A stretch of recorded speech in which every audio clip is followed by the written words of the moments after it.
Hello, welcome to the next part of 3D development. Here we'll consider the principle of detailing and optimization of the 3D model, as well as talk about topology, polycount, and some life hacks that I used in my work.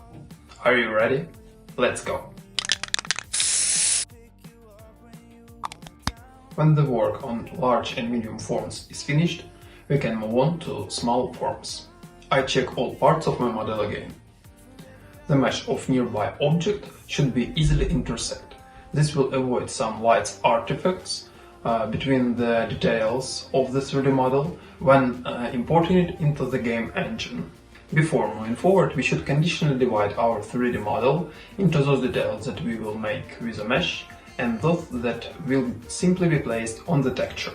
If you haven't heard anything about high poly, low poly and other scary things mentioned here, or you aren't figured it out at all, in one of the next videos I'll clearly show the principle of the bake procedure and tell you why it is necessary and how to create low poly and high poly model. And now just remember that we started to put the order in our model according to sequence of its creation. This is called a pipeline. That is an algorithm of work. It may differ slightly in its structure in different projects. In my case, I first create an unoptimized blank, the main purpose of which is its silhouette. Then I create a low poly and high poly from it, that is 2 more models, but don't be afraid, we won't make them from scratch. For example, my low poly model of locomotive is less than 2000 trees, while high poly is above than 22,000 triangles. That is why in the first part of this course I worked on the silhouette. We leave here only the most necessary. So now let's move on to some basic optimization rules. When creating a model, I constantly switch between object and edit modes. This gives me more control over individual parts when editing them and counting polygons. It isn't necessary to make the whole model in one stitched piece, as it takes more time to edit and often complicate the mesh. Polygons that are hidden in another mesh and will never be visible should be deleted. But with the character it's a little bit different.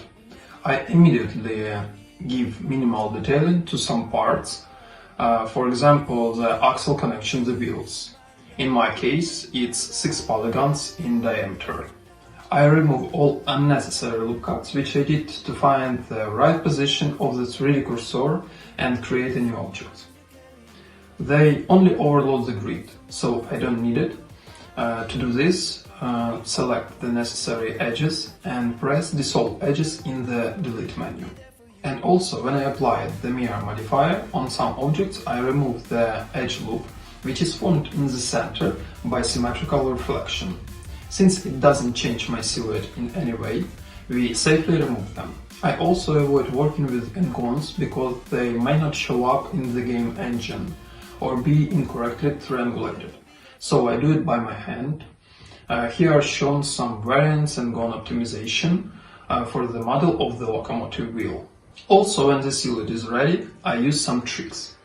In several places I enlarge or move some of the outer parts of the wheels just a little bit to hide some of the inner polygons, then I just delete them because they'll never be seen. In addition, I combine 2 separated boxes into one, which are under the platform between the wheels, because they will not be visible in my case. However, the camera in the game will be directed at my model from above at a certain distance. It will be logical to make some 3D objects less detailed, because their silhouette will be read and that will be enough. For example, cylinders. If you talk about the polygon value wheel diameter, it should be round because a square one just won't roll in the real world. And if your cylinder's wheel looks angular, your model will look weird compared to how it works in the real world. So it is important.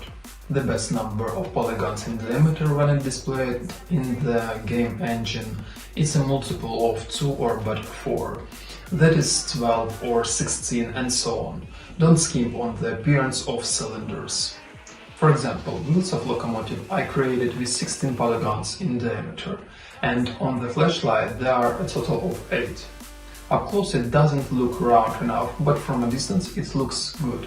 This is exactly what I need. In your case, you should understand how closely you will have to interact with the model in order to understand how detailed it should be worked out.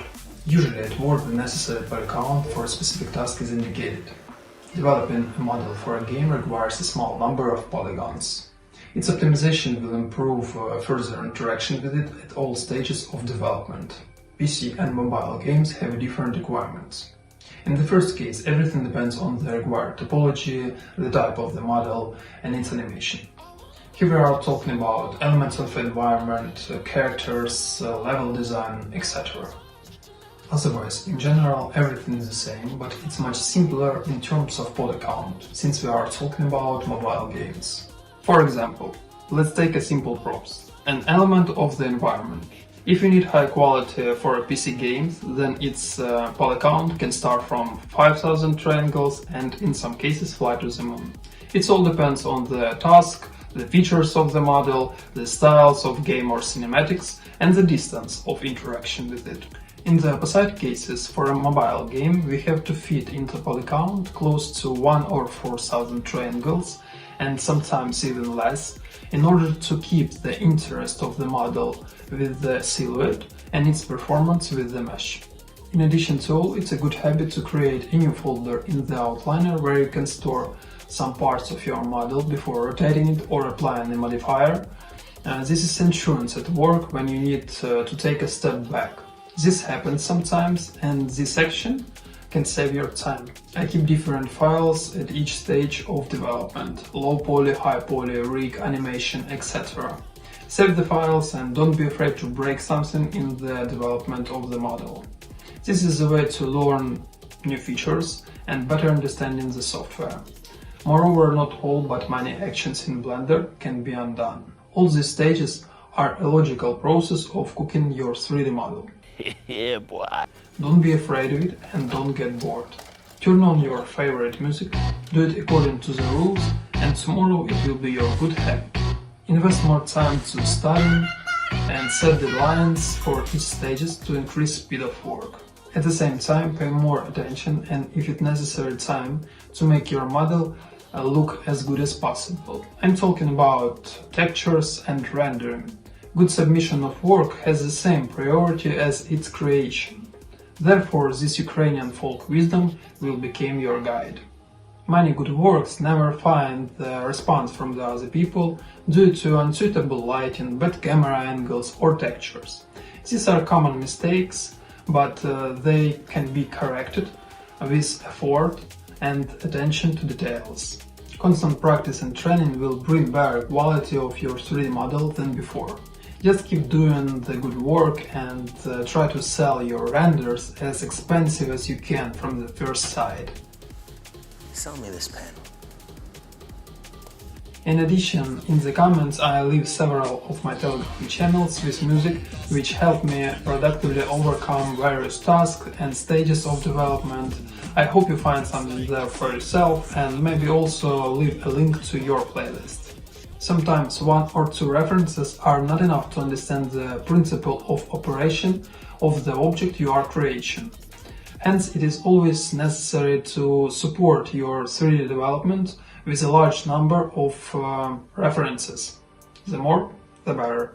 You can find references on Artstation, Pinterest or somewhere else. You can also turn on your imagination and do something new, but its functionality must also be supported by an understanding of the physics of bodies and rely on references. By the way, you can also find here references with a good topology according to your 3D direction or a task and store them in your own board. I use Puref to create a board with references. It's easy to navigate.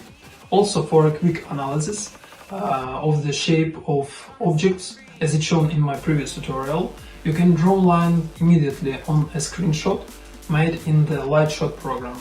Then you can save it and compare it with your current model. I believe you will figure it out. Just don't overload yourself with information right away, because it can confuse you and even give you a headache. So slowly enjoy the taste of each stage and soon you will understand the entire pipeline. See you.